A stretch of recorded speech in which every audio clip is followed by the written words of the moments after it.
Hey, good morning, Ram family. This is Dr. Kuhn. Today, Friday, March 27th, is kind of a big day for Mineral Wells ISD. A lot of activities going on at all of our campuses. And so I just wanted to kind of go over that schedule with you and explain what's going on. First of all, at Lamar Elementary today, they are going to be passing out packets and workbooks. That's going to be from 5 p.m. to 7 p.m. this afternoon. And to speed things up from last time, they've got 3 locations going where they're going to be passing these packets and workbooks out. At pre-K, they're only passing out packets, and pre-K will go to the normal pre-K line where they're dropped off in the mornings. Kindergarten and first grade, they'll be getting workbooks that they use at school typically so that they can begin using those at home. And they'll also be in their normal grade level spot. Please have in your car either your normal placard that you usually have hanging from your rearview mirror, or if you don't have that, if you've lost it or whatever, please make a sign that has your child's name and the teacher's name so that they can get those materials quickly to you and keep that line moving. Thank you for your cooperation with that. Houston Elementary, they're going to be passing out materials, workbooks for the students to be using, also from 5 to 7 p.m. The second grade families need to go through the bus lane, which is on the east side of the building, and third grade families will go through the front drive. Also, please have a sign. They would like a sign hung on your driver's side window because that's where there will be someone standing looking for your child's name, their grade, and their teacher. And that's so if you're in the wrong line, they can see that grade and tell you, hey, you need to go to a different line so it doesn't slow things down. At Travis Elementary, they will be issuing Chromebooks. Now, this is new. At Travis, students have been working out of packets. We were able to get our Chromebooks put together. We were able to get protective cases ordered quickly and delivered quickly. And so they are ready to go today. So we've accelerated the timeline of handing those out. We were going to have a 2-week window where we were trying to get them together, but we were able to do that quickly thanks to my technology team, which is an awesome team.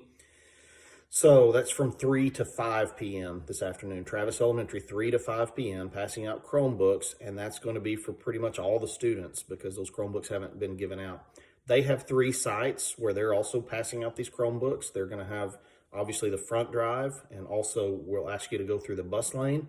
And then in the back of the building, which would be the north end of the building, there's a teacher parking lot that we would ask you to also have a drive through there. There will be folks there helping you to line up and get that line going. Again, this is to pick up Chromebooks, and Travis did a really good job last time of keeping that line moving quickly, so I think it won't take too long with 3 lines going the way that they work. Junior high, they will be passing out packets only for those children who do not have internet access at home. And that will be from 4:30 to 6:30. If you have a Chromebook, if you have internet access at home, you can access it using your parents' computer or whatever. There's no need for you to go to junior high today. They're only giving out packets for kids who need packets because they don't have internet access. Most academic activity at the junior high is done via the internet, but this will affect a few people who don't have internet access. If you have put in for a hotspot from the school for internet at your home, please don't go to junior high today. Those hotspots have not come in. We've given out all the ones that we have. We do have another order placed, and we're waiting for delivery. And when that delivery happens, they have a wait list that people have put their names on, and they will go down that wait list and contact people individually and have have them come and pick those up one at a time. And then lastly, the high school, they will also be passing out packets from 5 to 7 today. Again, just like junior high, this is only for those who do not have Chromebooks, who do not have internet access at home. If you have internet access at home, you can access the curriculum that way. There's no need for you to go to the high school today. This is just for a few folks.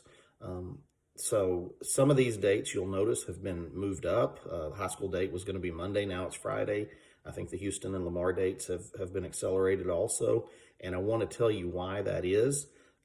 It's because we don't know what's going to happen. We've been watching the news and we've seen coronavirus cases in Young County and Eastland County and Brown County and Erath County and Parker County. And we've seen in some of those counties, Breckenridge recently, I read a shelter-in-place order that was adopted by local officials there. And so we just, as a school district, we just simply don't know what's going to happen. And so we felt like if we could accelerate and pass out these materials quicker, it would be prudent, because there is a chance that a coronavirus case or more than one arrives here in Mineral Wells or in Palo Pinto County.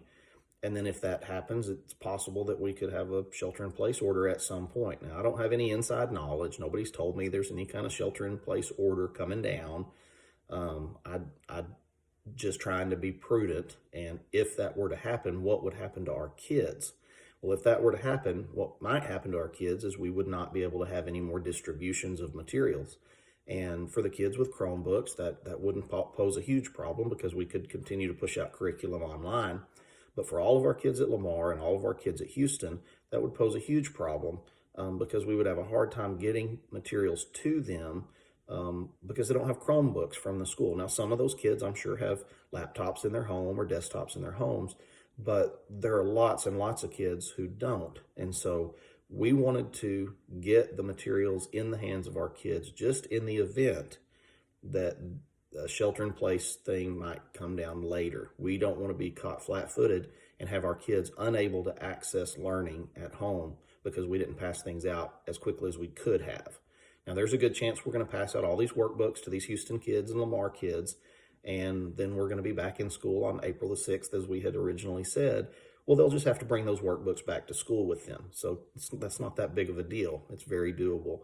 That's our thinking. I'm just saying all that because I know how conspiracy theories work, and I know how the internet works, and I know how Facebook works. And so I don't want anybody out there speculating that we have some sort of, secret motive or inside information. We don't. We know very little. We just do the best we can with what we have. You can ask my wife if you don't believe that. She'll tell you I don't know very much. So as of right now, the plan is still for Mineral Wells ISD to resume classes April the 6th. Now, I'm not telling you that's a 100% for sure thing, because it's not. We do not know what's going to happen between now and April 6th. Guys, we're flying kind of blind and doing the best that we can with limited information. But I'm telling you the 100% honest truth, that's what we, right now, this moment, we think we're going back April the 6th. We also are aware that there is a very good chance we won't go back April the 6th, because I've seen other school districts around the state have declared indefinite suspensions of school, or that they're staying out of school until the middle of May. I believe Weatherford just yesterday extended their closure to April the 21st. So we are aware of those situations, and we will make the decision to resume school or to extend the closure when the time is ripe and we have a clearer picture of what the situation looks like for us in our town. That's how we make decisions. So sorry to go on about that. I just know that there are folks, we've had phone calls from people speculating that, we're passing out materials early for some, reason or another. And I wanted to let you know the actual reason and just the plain facts. So that's all I got for today. I do want to brag again on my food service ladies. They served 979 meals yesterday. I'm assuming today we'll go over 1,000 because there's kind of been a steady upward trend on that. So kudos to them. They are doing God's work, feeding the kids and in this community. And again, I'll invite you to come and get those lunches. It's for everybody. If you're under 18 years of age, we can and want to feed you during this time to help those who are losing their jobs, to help those who haven't lost their jobs but aren't at home and their kids are having to fend for themselves at lunchtime. We can help you and make that easy on you, and we want to do that, and we're happy to do that. I hope you've noticed our teachers, our food service ladies, technology team, all the people that are working really hard right now. We are built to serve. That's who educators are, and that's what we want to do. And we appreciate you letting us serve your educational needs and those of your children. So have a great Friday. We're going into the weekend, and I know we need it. And I know it's tough being cooped up in the house, not being able to go and do the things that we like to do. But I would encourage you to stay home and stay safe, and let's not spread this virus around any more than it's going to be spread around without us contributing. I'm doing my part. I want you to do your part. I'm asking my staff to do their part to stay safe. We are wearing masks and gloves at these distributions, and by moving these distribution dates up, this will likely be the last time we're having groups of people drive through our lines to receive things, and we're doing that. We want that to stop being a necessity but we don't want education to stop. So this is our solution by having this thing today. So, all right, thanks for listening. I'm rambling now, so I'll shut up. Have a great day.